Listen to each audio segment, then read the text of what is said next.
Thank you for joining Talking with EDU Thompson.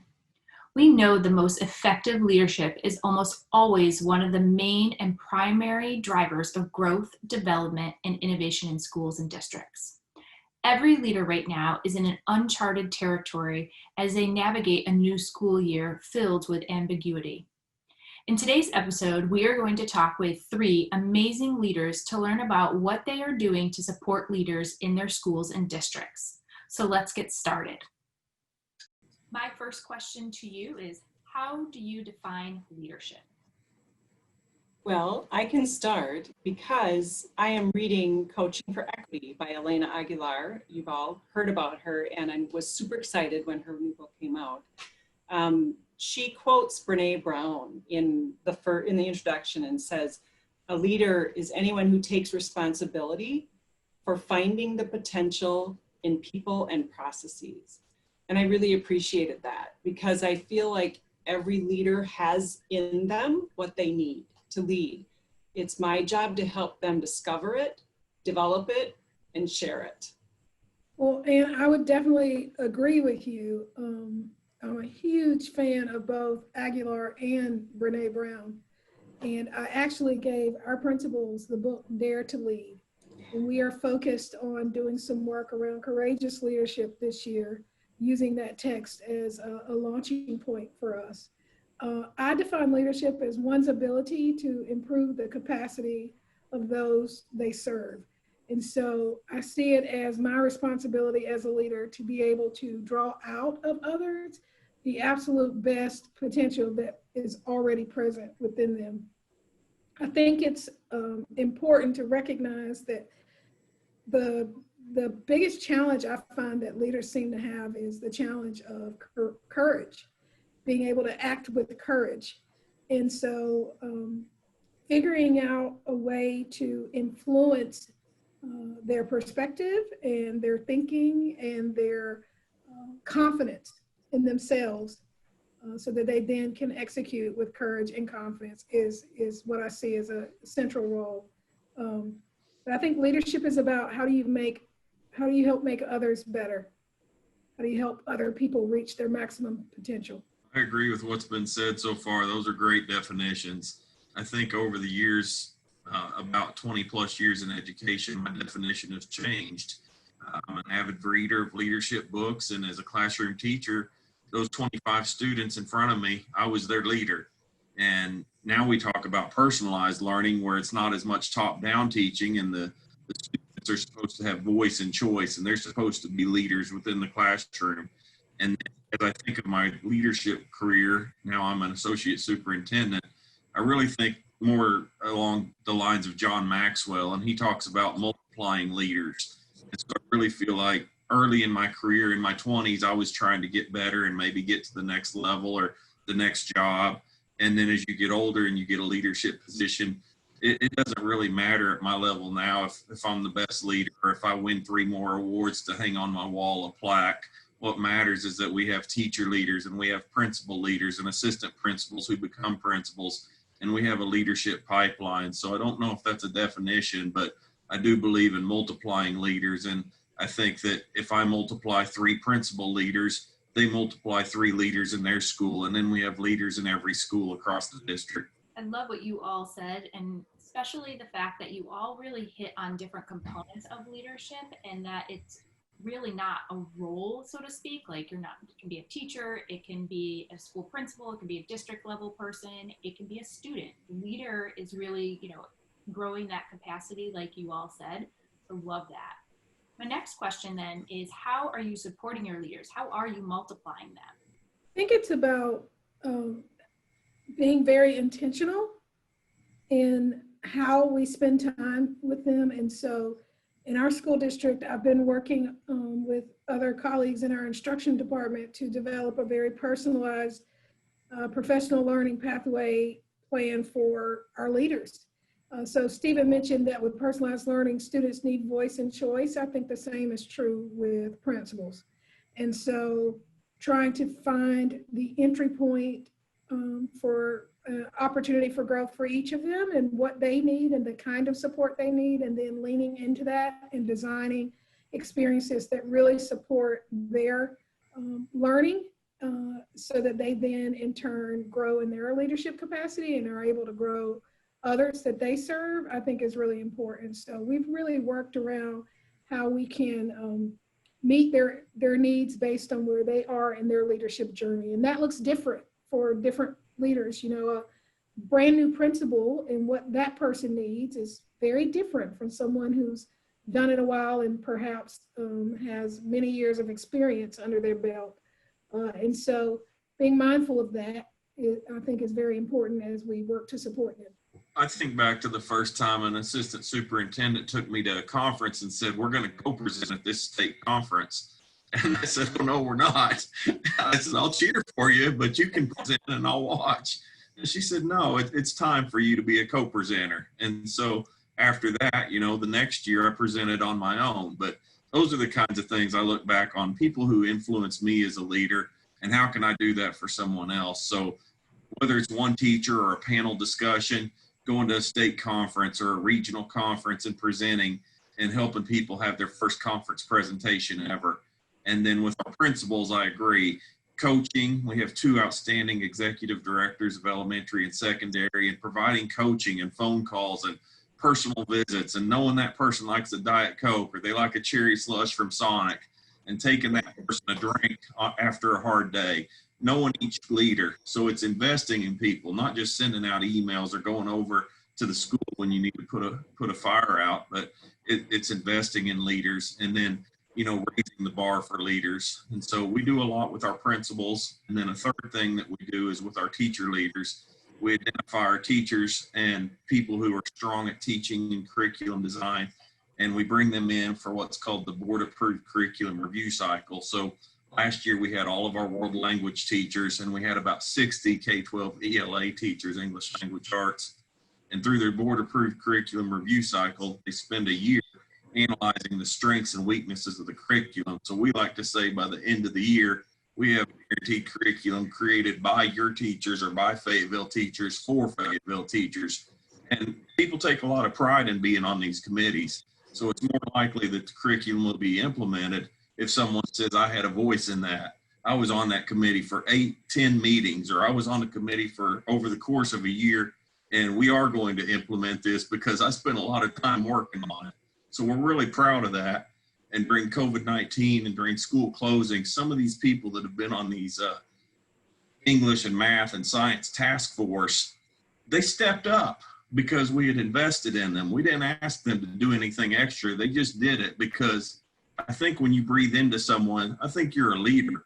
It's self-fulfilling prophecy. They start acting like a leader when they feel like one and when you treat them like one. And I just think back to all the people who at different points in my career did that for me. And so it's very rewarding when you see someone step up and realize I am a leader and I can do more for the district. Yes, I still have my kids in my classroom, but I can support teachers with my technology skills or with my experience, 25 years of teaching science. I couldn't agree more, Stephen. I think that, and Latoya, personalizing the support is probably the most critical way that I support leaders. I work with a team of 7 across the state of Minnesota, and we have 7 leadership practices that we focus on, but we don't go in there with a plan. We actually go in to learn more about the leader, get to know them, like you said, know what their strengths are and what their struggles are, what's the thing that's keeping them up at night. And then from that, they're the ones that reach out to us and say, you know, I'd like to know what I can get from you.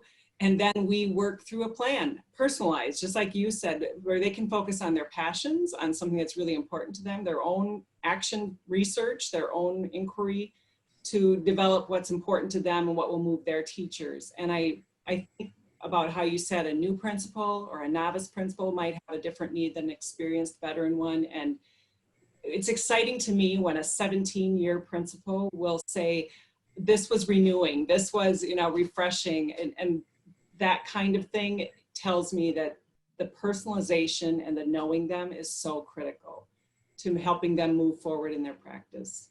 I can talk a little bit about we call them the channels of support. We have, of course, the large professional development. And by the way, Stephen, when I was a principal, it was a benchmark of my own when teachers would present at sectionals and things, because then I'd know, okay, now we're getting it.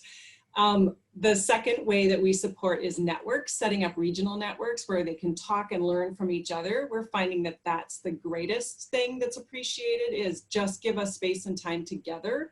And even connecting people that may not otherwise have known each other to say, you know what, somebody else is working on that in St. Cloud. I'm going to get that contact information to you. That's been really wonderful. And then the third way is the individual coaching, the one-on-one thought partner, regular meetings, and having a plan of action, a theory of action, and then evidence of success kind of. Those are the ways that we support leaders in Minnesota. You know, Ann, I really like what you said about having a network of leaders. So when I was at the South Carolina Department of Education as the Director of School Transformation, I worked to establish what we called a community of practice for principals who participated in our program. And it's very interesting that that level of communication has continued even upon my departure from the department. And we designed a platform where principals got some face-to-face time to communicate and collaborate, but could continue those conversations virtually through a learning management system to share resources, to have conversation. And I think that's a critical part of supporting principals, creating opportunity for partnership, thought partnership, and collaboration. Because, and I can say this from my own experience as a principal, it can be a very lonely position, and it can feel very isolating. And so the more opportunities we can create for principals to feel as like they have partners in the work, I think is better and can contribute to their sustainability in the position. I was reading this morning an article, I can't remember what it was in, but it was about how the pandemic is impacting principals determining whether or not they want to stay in position. And it was pretty disheartening that I think somewhere around the neighborhood of 50% or maybe slightly below that weren't sure they wanted to stay in this pandemic. And for me, that says a lot of things. And if we look at the longevity of the principalship now and what that looks like, especially in our schools that are more challenging to lead, I think there's a lot of opportunity to rework the way we support principals. And my final question for you is, what's one piece of advice that you would give principals going into this school year in these unprecedented times? I think I would say to focus on your resilience. Early in my leadership, that was a huge opportunity for me. And sometimes when things did not go just so as planned, I would find it difficult to move forward. And I learned through experience that what's more important isn't necessarily that things didn't go as planned, but what I do after there's been a hiccup or an obstacle or something's happened to change plans. How do I model as a leader that those things happen and that we can work through them and move forward? So I spent many, many years working on being more resilient. And I think resiliency is the mark of great leadership. And it's not that folks don't make mistakes or don't have struggles, but it is that they are very equipped to move forward when things don't go smoothly. And so this is a new experience for all of us, and especially for principals. And it is to be expected that there will be some things that don't go as planned and that things will be different. And I would encourage them to think about, how can I demonstrate resilience in a way that keeps my students and my staff and my parents and our school community moving forward? And I think the principal sets the tone. And if they're able to demonstrate that and model that in their leadership, it will serve everyone very well. I'm gonna tap into what you just said about modeling, because that's something I think leaders are really charged with, is be a good role model. And I think I saw something on LinkedIn recently that was the 3 most important school supplies for the coming patience, flexibility, and grace. And I thought, that's so important. So I've been, of course, telling my teaching children that patience, flexibility, and grace. And I find myself and hear myself talking to every leader, every phone call I've had this week. You know, they're sharing challenges and crises and things that are changing quickly, and they're having to pivot. And it's like reminding ourselves, give yourself grace, give yourself patience. This will be okay. Keep courage. I really want to go back to what Latoya said about courage. I with you, Latoya, that's the most critical skill for leaders now more than ever, to deal with the racial unrest, to deal with some of the hard equity decisions that need to be made and courageously carried out. I think it takes patience, flexibility, and grace to do that persistently, perseverantly. That's excellent advice from both these leaders.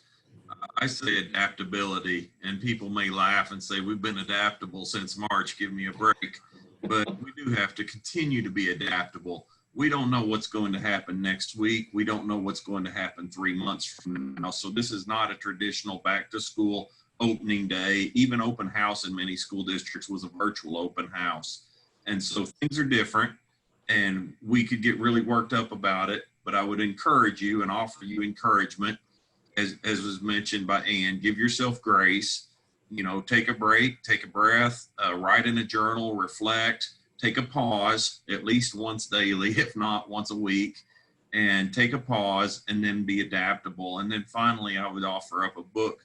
I would recommend a book by the Heath brothers, The Power of Moments.